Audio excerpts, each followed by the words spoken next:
तो भाई दोस्तों, कई बार ऐसा होता है कि समझ में नहीं आता है कि नाश्ते में क्या बनाएं क्या नहीं बनाएं। तो उस टाइम के लिए ये वीडियो एकदम परफेक्ट है। अगर आपके पास रात की बची हुई सूखी सब्जी फ्रिज में रखी हुई है, कोई भी सूखी सब्जी आपने बनाई है, पनीर की बनाई, आलू की बनाई, गोभी की बनाई, जो भी मतलब आपके पास रखी है सूखी सब्जी, और बचा हुआ आटा अगर लगा हुआ फ्रिज में रखा है, तो आप सिर्फ 2 मिनट के अंदर ही ब्रेकफास्ट बना करके तैयार कर सकते हैं। और सिर्फ खुद के लिए ही नहीं, फैमिली मेम्बर्स के लिए भी, क्योंकि हमने भी ऐसा ही किया है। क्योंकि हमें भी समझ में नहीं आ रहा था कि आज नाश्ते में क्या बनाएं, तो फिर हमने देखा कि फ्रिज में रखा हुआ है गुथा हुआ आटा और ड्राई सब्जी, सूखी सब्जी, आलू, प्याज, टमाटर की। तो फटाफट हमने निकाला, लोई बेली, एक पूड़ी बेली, ज़्यादा पतली नहीं, ज़्यादा मोटी नहीं, मीडियम साइज़ में बेल ली। उसके बाद बीच में हमने आलू भुजिया हमारे पास रखी हुई थी, वो हमने डाली।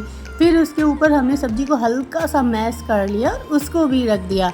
फिर उसके ऊपर हमने आलू भुजिया डाल दी, और हमारे पास तो ये आलू भुजिया थी, तो इसका ही हमने यूज़ कर लिया है।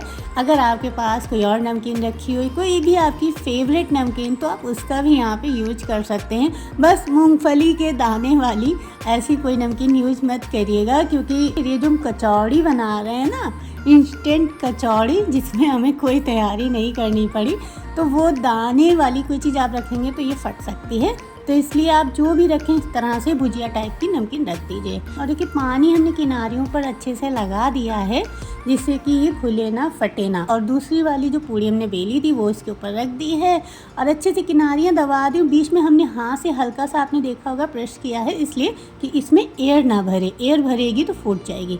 और अब देखिए इम्पॉर्टेंट बात, यहाँ पे एक हमने लिया है टिफ़िन, तो किनारी इसकी देखिए पैनी है, तो ऐसा कोई टिफ़िन कटोरी आप लीजिए और इस पर रख कर के काट लीजिए। और दूसरी बात कि आप जब पूड़ी पे ये सब्जी का मसाला रखें ना, तो उतने पर ही रखें जितनी बड़ी आपकी कटोरी टिफ़िन हो। क्योंकि अगर आप सब्जी का मसाला ज़्यादा रख देंगे और कटोरी छोटी हुई ना, तो वो जब काटेंगे तो मसाला तो बाहर निकल जाएगा, तो कचौड़ी बेकार हो गई।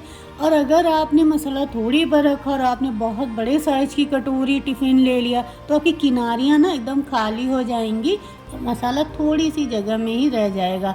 और तीसरी बात, अगर आपके पास इस तरह की कोई कटोरी या टिफ़िन नहीं है कोरदार, जिसमें कोर हो, क्योंकि ज़रूरी नहीं कि सब में कोर हो कटोरियों में, तो आप चाकू से भी कट कर सकते हैं या फिर ग्लास से भी कट कर सकते हैं। और फिर उसके बाद कांटे वाले चम्मच से डिज़ाइन बना लीजिए। और देखिए, जब हम कचौड़ी भरना स्टार्ट किए थे ना, तभी हमने गैस पे कढ़ाई रख दी थी तेल डाल के। तेल अच्छे से गर्म हो गया तो हमने फ्लेम को मीडियम कर दिया और कचौड़ी को दोनों साइड से अच्छे से सेक लेना, गोल्डन ब्राउन कलर आने तक सेकेंगे बढ़िया से। और देखिए, किनारियों को हल्का हल्का सा दबा करके हमने सेक लिया, क्योंकि मेरे जो कढ़ाई में ना तेल बहुत ज़्यादा नहीं है। अगर आपकी कढ़ाई में तेल ज़्यादा है तो पूरी अच्छे से डिप हो जाएगी, लेकिन हमारे में पूरी अच्छे से डिप नहीं हो रही थी, तो किनारियों को हल्का हल्का सा दबा करके हमने सेक लिया है। तो लीजिए भाई, फटाफट 2 मिनट में ही हमारी बढ़िया सी आलू, प्याज, टमाटर की कचौड़ी बन करके तैयार हो गई है। अब बताइए भाई, 2 मिनट के अंदर अगर आलू, प्याज, टमाटर की मसालेदार कचौड़ी बनी बनाई मिल जाए ब्रेकफास्ट में, तो मज़ा ही आ जाता है नाश्ता करने का।